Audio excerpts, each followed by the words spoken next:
We start today with the latest on the crisis around Cyclone Alfred and the concerns in southeast Queensland and northern New South Wales. Joining me to discuss is the Prime Minister Anthony Albanese, who's live in the studio. Prime Minister, thanks for your time. Good morning, Kieran. There is a lot of fear, uncertainty, concern right now in southeast Queensland and northern New South Wales. This is the worst storm they're saying the worst in 70 years. How do you feel as Prime Minister in terms of what is about to hit that part of the nation? Well, people are, of course, right to be concerned. This is a very serious situation, and every preparedness is being put in place, whether it be from the federal government. I was at the national headquarters just this morning of NEMA. State governments, Queensland and New South Wales, and local government. There are no political parties, there are no borders here.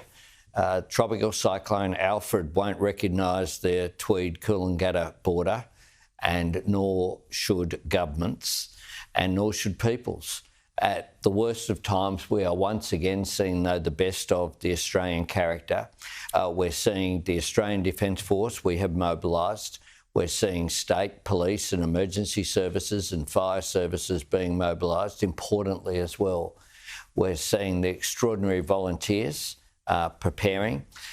So you're undertaking those preparations, Defence and the state government as well through emergency services. Are you worried that given an element of calm before the storm on the ground, speaking to loved ones in the area and friends, they say there was bright sunshine earlier.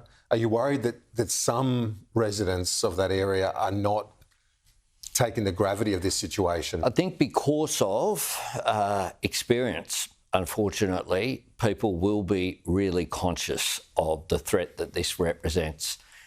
We've had flooding, of course, in southeast Queensland in recent times, as well as, of course, the people of Lismore. I spoke to Steve Krieg, the Mayor of Lismore, this morning. I also spoke with Janelle Saffin, the quite extraordinary state local member who, of course, was the member for Page here in our national parliament for a while. When the flooding occurred last time in Lismore, Janelle Saffin, you might recall the story. I mean, she's small in stature but big in heart. She had to swim literally to safety from her home. People there are really conscious. I guess there's a lot that are, but we've had a lot of population growth in southeast Queensland. It's the fastest growing part of the nation. So I guess there are a lot of people there who are feeling this for the first time, this sort of massive weather event. Well, people are rightly concerned. The information is there, though, being provided in a timely manner by all of the agencies. I was at the Queensland meeting yesterday morning and then was briefed this morning. The day before, I was in New South Wales with Premier Minns, and then I met with Premier Christofuli late on Tuesday night. There is an enormous effort being put in place. For example, today I've signed off on the support for local government areas that were requested in southeast Queensland and northern New South Wales. I'm not sure if that has ever happened before, signing off on support for that local infrastructure, immediate repairs. So the dollars are flowing the dollars are ready to go. They can undertake that work immediately in the confidence that the Commonwealth support is there. So that preparedness... but we could be talking weeks and months. Absolutely. Heaven forbid, how bad this is. Look, this is a very serious situation. The cyclone movement towards the coast slowed overnight, but that doesn't mean there's less of a threat. It could be that leads to an intensifying. It is unclear. What is clear is that all of the scenarios undertaken by the Bureau of Meteorology have the cyclone crossing the coast. And so whilst it has slowed up in movement, that is not a cause for celebration or for complacency. It's a cause for there being more time to prepare. The schools are closed. They're in South East Queensland and northern New South Wales. The Defence Force have been mobilised. State and territory agencies are all working in Queensland and New South Wales, and certainly local government as well, having spoken to a range of the mayors, including in Queensland and New South Wales. And I know that obviously you're sick of the election speculation, but this sort of comes at a time, and you said this morning, when an issue like that comes at you, that has to be your focus. That to me said everything that we need to hear, in the sense that you couldn't call an election in the face of a natural disaster like this. That's just not going to. I mean, that would be a tin ear, which you don't have. That couldn't happen, surely. Kieran, I'm focused not on votes. I'm focused on lives. I'm focused on Australians, and Australians showing our character at this difficult time. That's my focus. Yeah. I've been saying... But if you know, people cleaning up houses and whatever else, it's hardly... You're not going to get into C1 and go to the Governor-General's. I mean, to me, that looks obvious. Oh, look, I've been focused for 3 years on governing. I've said the same thing every time I've been asked. Peter Dutton was calling for an election this time last year in order to stop our tax cuts going to every single Australian taxpayer.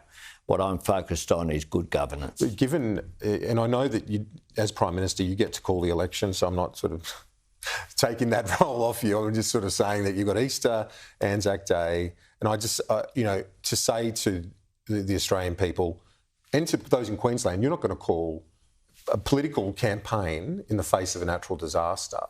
And I know you don't want to give the opposition leader a heads up, but that's also a fair question, isn't it? Oh, Kieran, but these are questions that have been asked this week, this month, last month, the month before. They've been asked for a long period of time. And I think... But this is a natural disaster. This is different. This is a reason why we need 4-year fixed terms to provide certainty. What I've been focused on, Kieran, is governing. We have a budget that we're prepared for, and we put out the time... It sounds like you're delivering the budget. Well, we put out the timetable of that last year, Kieran. This isn't an announcement. We put out the timetable last year. We have been focused on good governance, and I must say that yesterday's national accounts figures were very positive, with that 0.6% growth in the December quarter. We do have now inflation with a 2 in front and going down. Do you want to see government spending come down, though? Some commentators are saying that, they've made the point that your government is the largest first-term government since Whitlam in terms of growth in government spending at a Commonwealth level. Kieran, 130 billion, 34 billion this year. Kieran, my government is the first government in 20 years to deliver back-to-back budget surpluses. That's what my government has achieved. My government, unlike the government that we replaced, have had savings of around about $90 billion. My government has put in place measures that have saved, in terms of interest payments and debt, some $200 billion. My government has been economically responsible. You've had the windfall. You've had some windfalls, though, and I ask you because we have put, importantly, what we have done is put revenue upgrades towards the bottom line, not spent them, unlike the former government. Yep. We inherited... But $34 billion this year alone. Kevin Rudd, as you remember, he was elected saying the reckless spending must stop. Is this the sort of spending that he promised to stamp out? What we have done, Kieran, is design cost of living relief that have assisted people during global inflationary circumstances, whether it be energy bill relief, cheaper childcare, cheaper medicines, the tax cuts for every single Australian taxpayer, free TAFE. Is it sustainable, now, all of that sort of level, that high level? All of that, it's been designed in a way that has put downward pressure on inflation, and the results are there, Kieran.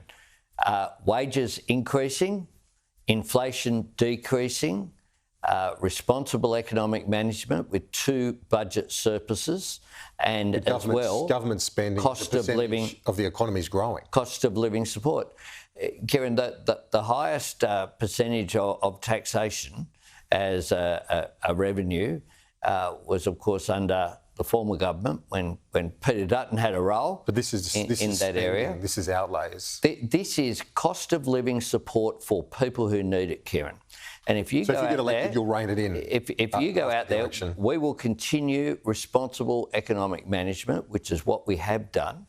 Responsible economic management that are producing results with inflation going down, wages going up, and yesterday what we saw was a very good economic growth figure.